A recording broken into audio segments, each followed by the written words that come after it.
انسان دو چیزوں سے مرکب ہے، ایک جسم اور دوسری روح۔ روح کے بغیر انسان کی حیثیت مردہ ہے، نہ وہ سانس لے سکتا ہے اور نہ ہی احساس شعور رکھتا ہے۔ یہی وجہ ہے کہ روح نکل جانے کے بعد انسان معمولی حرکت بھی نہیں کر سکتا۔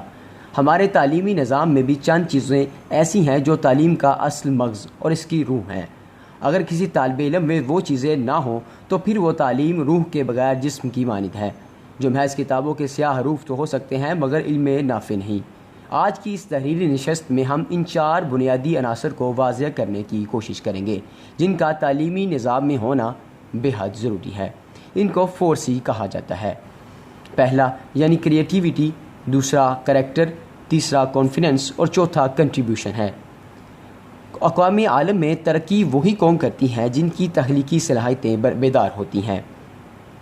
اسی قابلیت کو بروئے کار لا کر وہ ترقی کی شرح پر گامزن ہوتی ہیں اور بڑے اہداف حاصل کر کے دنیا کو بدل کر رکھ دیتی ہیں۔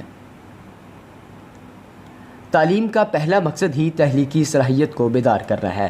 جب کسی طالب علم میں یہ خاصیت پیدا ہو جائے تو وہ محض کتابوں پر اکتفا نہیں کرتا بلکہ کتاب اور استاد سے حاصل شدہ علم کو سامنے رکھ کر اپنی تخلیقی صلاحیت کو استعمال کرتا ہے اور نئی سے نئی چیزوں کو مارز وجود میں لاتا ہے۔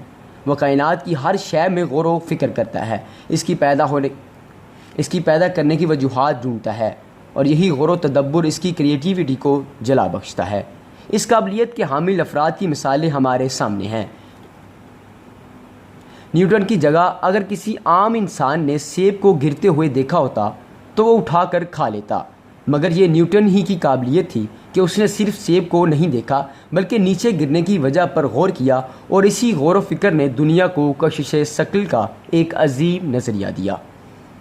تعلیمی نظام کی دوسری خاصیت کردار ہے۔ کتاب میں جو کچھ لکھا ہے اس کو عملی طور پر اپنے اوپر نافذ کرنا کردار کہلاتا ہے۔ کردار آپ کو یقین کی دولت سے نوازتا ہے۔ یقین آپ کے دل و دماغ میں یہ بات بٹھا دیتا ہے کہ میرا رزق فقط اللہ کی طرف سے ہے۔ اس خاصیت کی بدولت پھر نہ آپ رشوت لیتے ہیں اور نہ ہی دولت کمانے کے غلط راستے کا انتخاب کرتے ہیں۔ اگر آپ وکیل ہیں تو پھر فقط سچ کا مقدمہ لڑتے ہیں۔ اگر آپ ڈاکٹر ہیں تو کمیشن کمانے کے لیے مریض کے اوپر دوائیوں کا اضافی بوجھ نہیں ڈالتے۔ اگر آپ جج اور منصف ہیں تو پھر آپ کا قلم چند پیسوں کی خاطر صرف چلتا ہی نہیں۔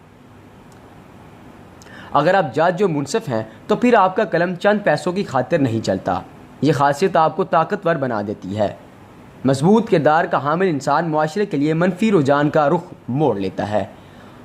وہ ہر ایک کے لیے مثال بن جاتا ہے۔ اس کے شاگرد اور اولاد اس پر فخر کرتے ہیں۔ اس کے سچے ہونے کی گواہی پورا زمانہ دیتا ہے۔ ایک وقت آتا ہے کہ وہ مثال بن کر امر ہو جاتا ہے۔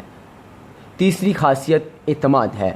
نالائق انسان اعتمادی سے عاری ہوتا ہے، اس لیے وہ ہر جگہ چور دروازہ ڈھونڈنے کی کوشش کرتا ہے۔ وہ ہر سازش کا جال بننے میں لگا ہوتا ہے۔ اس کی ساری توانائیاں سیاسی چال بننے میں لگتی ہیں۔ الغرض وہ ہر کام کرتا ہے جس میں محنت نہ کرنی پڑے، جبکہ قابل انسان کے پاس اپنی صلاحیت و علم پر اعتماد اور اللہ کی ذات پر یقین ہوتا ہے۔ یہی یقین اس کی آنکھوں میں خود اعتمادی کی روشنی پیدا کر دیتی ہے، اور یہ ایسی طاقت ہے جس کے بلبوتے پر انسان کوئی بھی محاذ فتح کر سکتا ہے۔ اعتماد اور یقین کے زیور سے آراستہ شخص کبھی شارٹ کٹ نہیں اپناتا اور نہ ہی وہ سازشوں کا شکار ہوتا ہے، اور وہ جب ایک خواب دیکھتا ہے تو اس کو پورا کرنے کا پختہ عزم بھی کر لیتا ہے۔ اس کی شخصیت میں مقناطیسیت پیدا ہو جاتی ہے اور لوگ اس کے ارد گرد جمع ہونا شروع ہو جاتے ہیں۔ اس سے 1 سے 2، 2 سے 4 اور پھر 1000 ہوتے ہوتے ایک کارواں بن جاتا ہے، اور پورے اعتماد انسان اس کارواں کا روح رواں۔ وہ خود بھی منزل پر پہنچتا ہے اور اپنی قوم و معاشرے کو بھی منزل پر پہنچا کر ہی دم لیتا ہے۔ اس خاصیت کی حامل شخصیت کی سب سے بڑی مثال ہمارے سامنے قائد اعظم محمد علی جناح کی ہے، جنہوں نے اعتماد اور یقین کی بدولت اہل اسلام کو ایک آزاد اور عظیم الشان مملکت کا تحفہ دیا۔ چوتھا یعنی خاصیت، دنیا اسی شخص کو یاد رکھتی ہے جو کچھ دینے کا جذبہ رکھتا ہے۔ انسان کے اندر تعلیم حاصل کرنے کے بعد اگر یہ خاصیت نہ ہو تو پھر اس کی تعلیم کا کوئی فائدہ نہیں۔ دنیا کی تاریخ پر نظر دوڑائیں تو معلوم ہوگا کہ یہاں بڑے بڑے بادشاہ، جاہ و جلال کے مالک لوگ، اسر و ثروت اور دولت اور بے پناہ زمینوں کے جاگیردار گزرے ہیں، مگر تاریخ نے صرف انہی کو اپنے سینے میں جگہ دی ہے جنہوں نے انسانیت کے فائدے کے لیے کچھ کیا اور اس دنیا کو کچھ دیا، چاہے وہ اچھے نظریے کی صورت میں ہوں، کسی ایجاد کی صورت میں ہوں یا مال و دولت کی صورت میں۔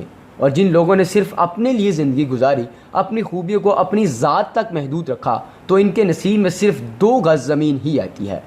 عقل مند کا کہنا ہے کہ اگر آپ کی دنیا میں آنے سے فرق نہیں پڑا تو آپ کے جانے سے بھی کوئی فرق نہیں پڑے گا۔ ہاں، اتنا ضرور ہوگا کہ آپ کے جانے پر کسی قبرستان میں ایک قبر کا اضافہ ہو جائے گا۔ لہٰذا ضرورت اس امر کی ہے کہ تعلیمی ادارے اپنے سلیبس میں ان 4 چیزوں کو شامل کر کے کورس کا لازمی حصہ بنائیں۔ طلبہ طالبات تعلیم کے ساتھ ساتھ ان اوصاف کو بھی اپنائیں تاکہ ہم اعلیٰ اقدار کی حامل قوم بن کر دنیا میں ایک منفرد مقام پیدا کر سکیں۔